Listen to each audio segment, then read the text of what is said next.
अस्सलाम वालेकुम नाज़रीन, अब हम मीनार पाकिस्तान में हैं फैमिली के साथ। यहाँ पर काफ़ी रश है लोगों का। ये पार्क बने हुए हैं, बच्चे फिर रहे हैं, खेल रहे हैं।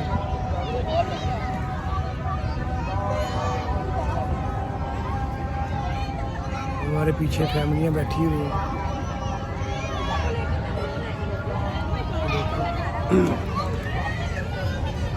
ये दुनिया फिर रही है यहाँ पर हाज़रीन।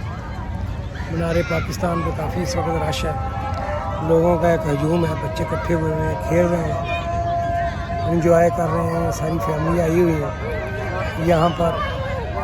जमे कफ़ीर है, देखें बच्चे जाओ उधर जाओ आ रहे हैं, खेल रहे हैं बच्चे। यहाँ पर फैमिलियाँ आ रही हैं। ये काफ़ी बड़ा है मीनार पाकिस्तान, ये उसका ग्राउंड है सारा।